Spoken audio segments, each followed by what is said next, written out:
Hey everyone, welcome back. Today we're going to be breaking down a double-digit elimination ranked match in Apex Legends to help you learn and master decision making, getting better game sense, and to help you reach your ranked goals. How you can improve your overall game sense and awareness does come in time, but you can jumpstart your skills by understanding all the little things that we will be going over, as these are what makes an average player a great player. As we go through this video, I'll be proposing a ton of questions, so be sure to drop a comment down below with the answers, and if you want more videos as to how to improve your decision making or general Apex tips to get better, hit the like button. Let's get to it. As with every match in Apex Legends, where you're dropping and how fast you can get to the ground will determine how your overall match can proceed. I like to drop at Stasis Array in Broken Moon because honestly, it's not too far to the edge, but it's also not too centrally located, and usually there's like one other team that comes to Stasis, which means we can get some free KP off the drop. I land at the 4 loot hills in the middle here, while my 2 teammates land on the 2 side buildings. This allows us to get some really great loot without really having to stretch ourselves too far and run too much.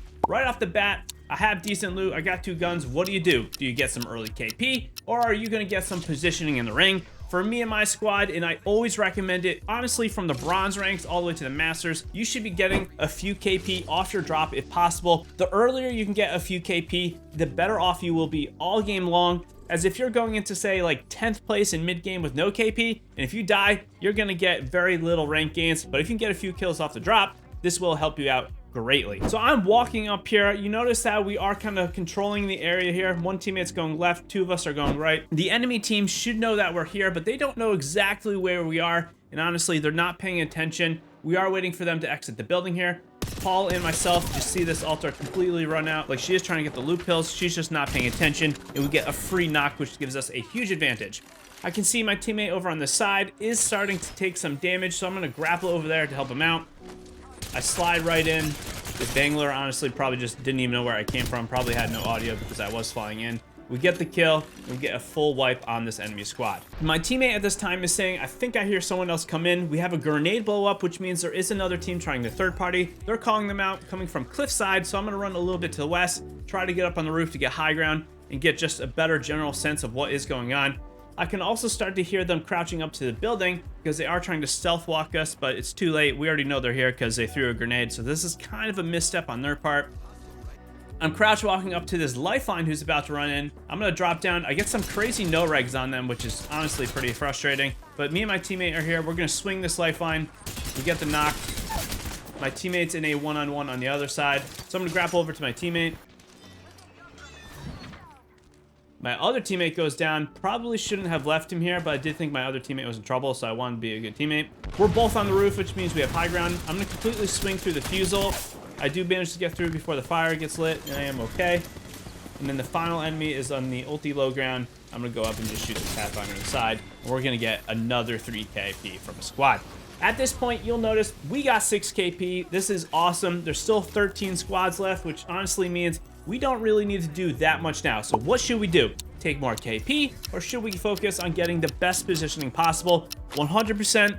You should focus now on getting the best positioning possible. You really don't need any more kills after you get 6 in a match, in my opinion at least, especially in Platinum. In Platinum, you'll be fine with 3, but if you get 6, you're good for the rest of the match. You should focus on getting the best endgame positioning as you can, so you can get the best spot in the ring and get the best placement possible. I'm going to start to rotate for this scanner beacon. I basically just want to hit the beacon so I can get really close to purple armor here and at least get a little intel as to where enemies are. So there's an upgrade here. Who should be taking the upgrade? We're all on blue. I'm only 2 away from purple. I could take it though, because the upgrade does translate into the next level as well. However, the lifeline on the team should almost always get the upgrade, especially if they do not have purple armor yet. The faster a lifeline can get that purple armor or the level 3 upgrade, this means they can call in a care package. In that care package, there might be another upgrade, so another person get an upgrade. And more importantly, there's going to be a gold knockdown in that care package, which is huge for the team. If you can get a gold knockdown really early on in a match like this, and it's guaranteed if you're playing with a lifeline and you get that purple armor, then you are going to be good to go for the rest of the match. This gives you a huge advantage. You'll notice just where I just was scanning that beacon, there's an enemy team there, so we know there's someone coming to third party us, maybe a little bit late here, or they're trying to rotate in from, like, say, Alpha Base, or they're rotating in from Cliffside, and they just didn't really realize we are in this POI still. However, they know we're here now.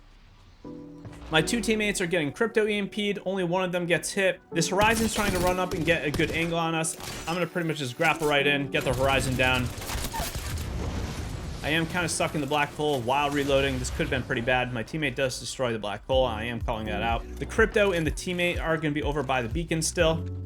This is also something that you should be aware of. The beacon was probably pinged by the crypto drone. So it doesn't necessarily mean that enemies are over there. It could have been the crypto drone, and you should be realizing this as soon as the EMP did go off. There's people on high ground there. I need to grapple back because I don't want to get caught off guard. At the same point, we're now noticing that there's actually 2 teams nearby. This is probably a team trying to third party. We're going to completely back up here and reset. We don't want the third party to be us now. We want to kind of wait and see if we can actually third party the third party. We're just resetting here. We're going to go up on high ground, check out the low bowl again, see if we can get a little bit more loot. Another team pings the beacon, probably a different team since the crypto drone did already ping it. I also saw people going up that tall zip line, which means it probably was the crypto team trying to get away or at least revive their teammate. At this point, I can see they're actually inting each other. They are fighting, which is a huge mistake. So what should this enemy team be doing? Should they be trying to third party? Yes or no? Honestly, the answer is kind of no, because they did not confirm that we are not in the game anymore. And since we're still in the game, we're just going to walk right back and third party them. Now, if that first enemy team did finish us by some chance, then yeah, they could third party, but they honestly should have known this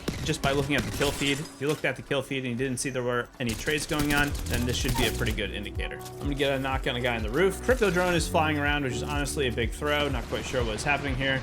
I noticed there's a crypto on the ground already because I did knock him a second ago, which means there's 2 cryptos, which is pretty confusing, honestly, because crypto is a less picked legend.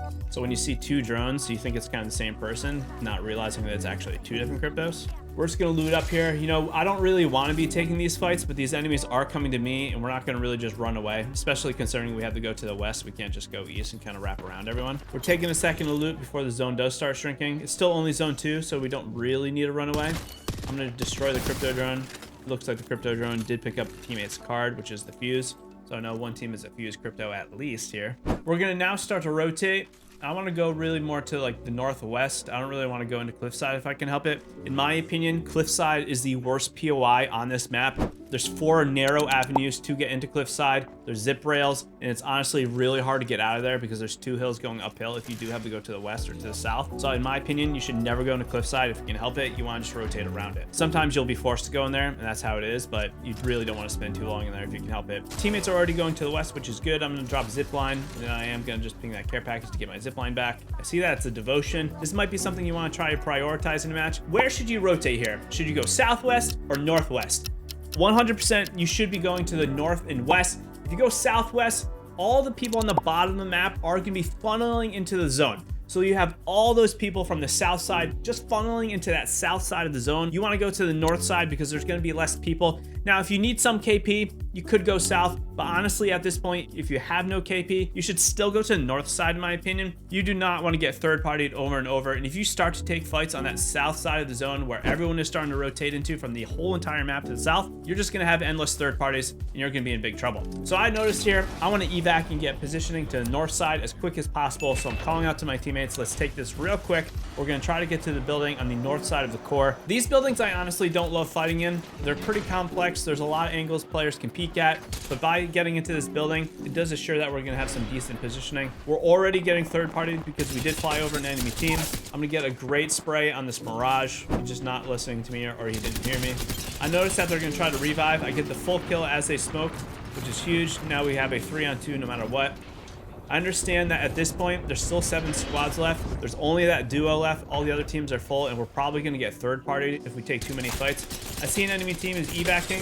I get a decent amount of spray on with the Havoc. If I was a little bit quicker to realizing they were evacing, I probably could have got one down. Again, we don't really need to take any fights here. We got a squad KP of 11, which is huge for a platinum game. So all we really need to do is just get to the end game. I'm running double energy, so I definitely want to try to get more energy ammo. You know, having 240 for 2 energy guns really isn't enough. 300 in my opinion really isn't enough either. I probably should be taking 360. I have a big bag too. I don't need to be carrying this many shields. I should honestly be carrying a couple more grenades if anything. We're just kind of playing passive here. We don't really need to move. We got the end of the zone still. We don't really need to leave the building, and we're just gonna look around, make sure no one comes in from the north really late and surprises us. And overall, we're just trying to get a lot of intel now. This is the part of the game where, you know, you're going into the third portion of the match or the end game, and you really just don't want to take any fights at this point. It's just going to cascade into endless third parties. And taking fights right now, in my opinion, is a complete waste. Even if you have no KP, I'm not really quite sure if I'd want to really int a fight here, because if I do get a 3 KP and then die, I'm really just going to end up like kind of even or maybe slightly positive. Or in worst case scenario, I'm going to die with no KP and I'm going to lose like 10. So I don't really want to take a fight now. I'm grappling forward just to look at the middle. I've played this game a lot. I kind of know where the ring is going to be ending. I think it's probably going to be ending to the left of me here, over on the side, kind of like in the center of the core area. Not quite in the center because it won't end in the middle of the core, but it does end at the end of these ramps a lot. So I'm just trying to look and gain intel as to who is in the middle, because I think I want to have my team rotate into the middle of the core POI. Staying in the middle of the core, especially after the ring closes a couple times, can be pretty powerful. There's not really any way for enemies to get up there unless they walk up some of the ramps or they take that floaty thing in the middle. And I know that it's just going to get us really solid placement. If we take the middle of the core, it's going to get us like a top 3 no matter what, just simply because of the power position that it holds. I see Bangalore is running away now, going over to the left. I'm not really quite sure what she's doing. I think she's trying to run away from a team. At this point, calling out that she might be a solo. However, if I looked at the kill feed, there is 14 players left, which means she's a duo at worst. So at this point, we know where the ring's going. What is your priority? Play passive or fight for the end game positioning. There's a couple ways you can take this. For me, I want to fight for the end game positioning at this point, especially if I am trying to get the win in the match. Sometimes there's a situation such as a no-win situation. However, we have so much KP, and I know how we are playing. We're playing pretty well this match, so I am going to fight for this end game positioning. I'm going to fight to get this middle area. And the enemy teams actually did leave, which was huge for us. They might not know where the ring is going. I see a team is walking up on me. I'm just going to swing in. I throw an arc star, and I know it's going to stun them. So I just swing in while I do have Newcastle shield as cover. We actually get that Bangalore down, which is the Bangalore that was running away earlier.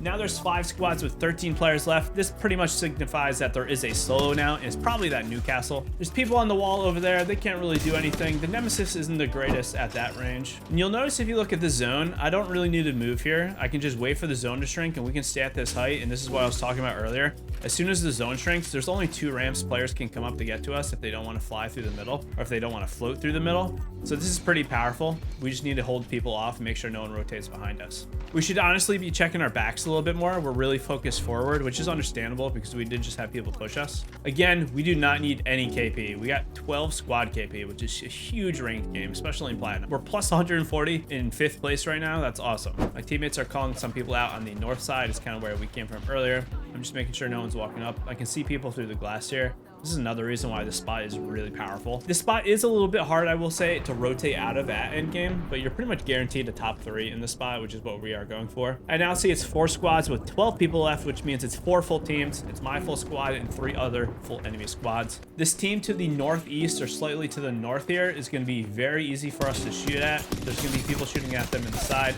I get a nice knock on the Revenant and calling out to my teammates to try and finish them. I can see the Revenant split. I'm going to try to shoot him. My teammate actually, I think, snipes him and manages to stop. Yeah, my teammate snipes him and manages to stop the revive. He gets another knock. So again, we got another KP. We're up to 12 plus 4. We're up to 16 total squad KP now. Plus 205, 9 kills, 3 assists, 2,500 damage in a Platinum 2 game. I'm thinking this is going to bring me all the way to Platinum 1, maybe even partly into very close to Diamond. I do get a huge win here. We get a few more kills. Again, we're just looking around. You'll notice the ring did shrink to us, so we don't even have to move again to the final positioning. We can just have the 2 teams that are down bottom fight it out. And we're kind of understanding this, so we're going to be shooting this left team a ton. We're trying to get the left team to fall off the height and just stay dropped down. If they drop down and they can't kind of get the height there, it means we're going to angle them out from this side and the enemy is going to angle them out from the right side. You'll notice they got a knock and I finished it for them. I don't want them to get up. I would much rather take a 3-on-3-on-2 than a 3-on-3-on-3. I can see the conduit trying to climb up here to gain height. I'm going to shoot her, drop her down. I almost knock her. She really has no positioning. The enemy team is about to start shooting her. And she's going to try to hide and come to my side. I'm going to shoot her again. We're basically like 6v2ing them right now, which can be pretty rough for them. It's probably frustrating, but it's kind of how you have to go. You'll notice I'm going into the low ball, grabbing a grenade. I'm dropping some shields. I obviously do not need that many shields at this point in the match. Honestly, I probably should have took 2 grenades. I'm just trying to locate the other enemy squad. Conduit's going to try and heal here on the box. He's going to really have nowhere to go. I get the knock on the conduit. Enemy teammates going back, trying to heal. We're both just frying this Horizon. The Horizon really has nowhere to go. We're just going to keep shooting him. She goes to the wall, drops back down. She can't go on the other side because the other enemy team is over there. She drops down, try to heal. I get 2 more kills.